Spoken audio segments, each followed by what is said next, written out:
Okay, we have our Coors Light Pole Award winner for tomorrow night's 56th annual Coke Zero 400 here at Daytona International Speedway.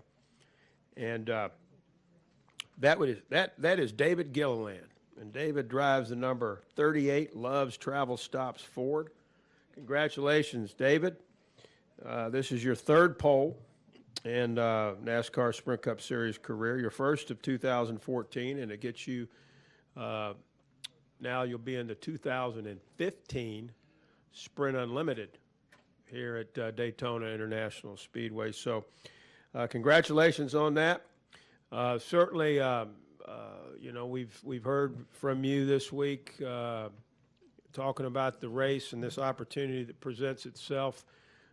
Came close to winning at Talladega. You've got some real good experience at plate tracks. You're going to be leading the pack tomorrow night. Just talk about how all this is unfolding for you. We're I think Front Row Motorsports. Our strong point's definitely the speedway racing, and something that's circled on our calendar. From the start of the year, we put a lot of emphasis in, and feel like we have good speedway cars. And so the restrictor plate tracks is a great equalizer. I think today shows it again, and I think our cars, David Reagan and I both have cars good enough to win tomorrow. So that's an exciting feeling, something that myself and my teammate don't have every week. We'd like to have, but we don't.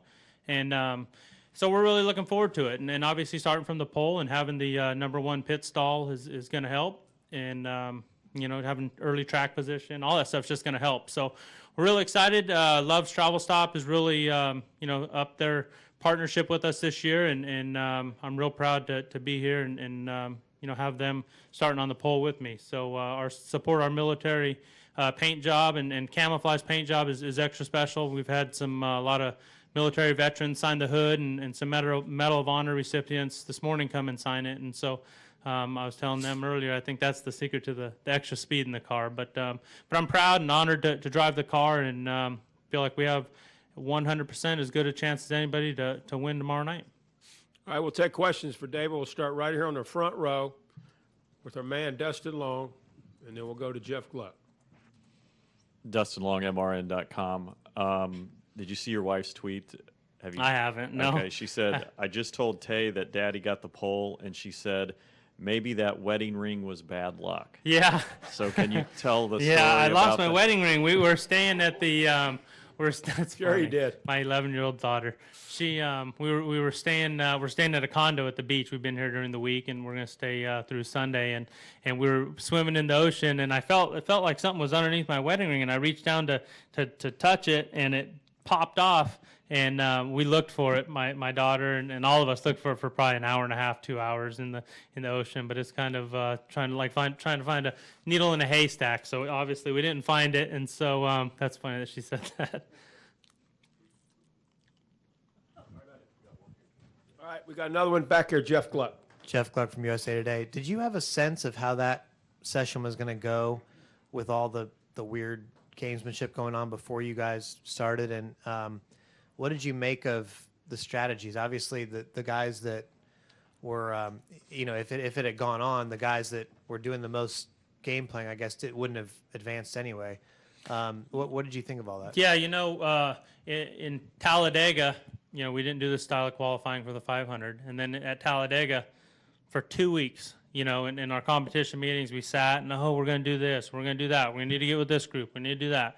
And we're going to stick together. We had, Eric McClure driving a third car, and he had to make the race on speed. And so, we're going to do this, we're going to do that. And I mean, I think Reagan and I and all three of us were probably 35th on back. I don't know exactly where, but I mean, we just never could make it happen. And it was so frustrating. And so this week we just said, look, we are not going to have a plan. We're going to go out there. We know what you need to do to try and make a fast lap. You got to get, kind of towards the back of a pack and get a good run and position yourself right, but you can't plan it. You can see it, you can watch it. I'm sure you guys watched it. I mean, there's no planning. I mean, there is, and you can try and get in a group and do this or do that, but then you got people slowing down because they don't want other people to join up with them and get a run, or, it's just, you just got to go out there and you know what you need to do to make a fast lap and try and make it happen.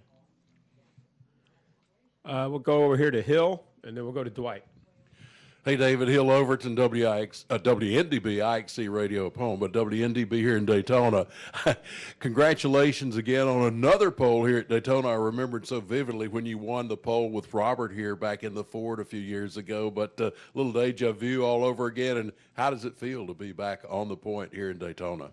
Oh, it feels awesome. You know, my first pole ever in the Sprint Cup Series was my first time ever here to Daytona. So for the Daytona 500, and obviously that was an extra special weekend. But this is every bit as special. You know, for Bob Jenkins, our car owner, he pours his heart and soul out into our team, and I know he's going to be proud. He's not here right now, but I know he's proud and excited. And oh, he did. He just landed, so he's just getting here. But yeah, it's a huge shot in the arm for our team. You know, when you don't run the best every week, you know, the morale in the shop and the guys and everything. I mean, this things like this go a long ways for an organization like Front Row Motorsports, and I'm just proud to be part of it. We'll go to Dwight, Bob Pockris, and then Al Pierce. Dwight Drum, RaceStake.com. David, you just kind of touched on what I was going to talk about, the expectations and the fact that, you know, the results that you've had going week to week, you know, kind of struggling a little bit, and now lifted. How do you plan on handling that with your team now going into tomorrow?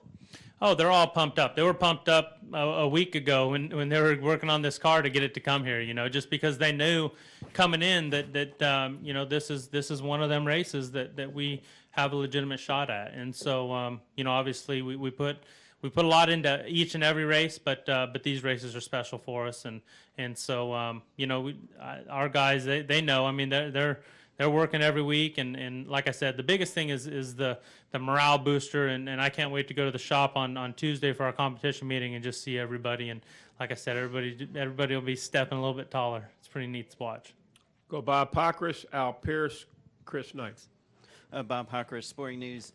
Results-wise, this isn't one of your greatest tracks, but do you feel like this is a strong track for you? And then also, do you still or do you feel at all that, you know, hey, David has gotten his plate win, it's kind of time for mine? Yeah, for sure. You know, I think this style of racetrack is just something that anything can happen on, and you know, a lot of times you're on the wrong end, and the end you don't want to be on, and some of the big ones and accidents and so on and so forth. But you know, I think for sure, I think that we've been close. We were close here. I think we finished third in a Daytona 500 a couple years ago, and you know, feel really good about our chances. And I love this racetrack. And like I said, the pit stall and everything else is going to make our opportunity and chances just that much better. Over here to Al Pierce and then Chris. Yeah, David, Al Pierce from Auto Week. Can you quantify or explain to us how pressure builds up toward Richmond if you haven't won? And if you leave here tomorrow night and you still don't have a victory, is it even more so because this is where you can win? Yeah, for sure. You know, our team, you know, Bob Jenkins, that's what's extra special about him to me is, you know, he don't have unrealistic expectations. And so, you know, we don't start out the year expecting to make the chase when we'd like to, obviously, and we want to, and we want to get to a team and become a team one year where we are. But, you know, with the new format and the new rules, if you win and, you know, and run good enough at the rest of the tracks and are in a good enough points position, come Richmond, you can make the chase. So obviously, as a team and as an organization, at the beginning of the year, we sit down and say, you know, as much as we'd like to win at Charlotte, are our chances that good with the cars that we have right now and an opportunity? No, but Daytona, Talladega, some of the road courses, you know, some of those. And so obviously, this is probably the last shot that we feel like that we have, and so obviously we're going to put a lot on to tomorrow night's race. You mentioned road course.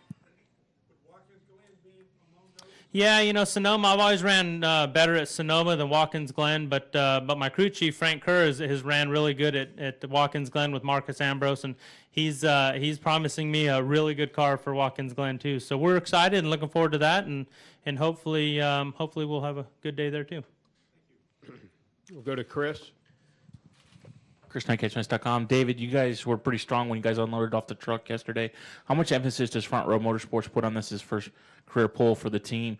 And do you have a game plan with David Reagan? He's starting 8th tomorrow night too.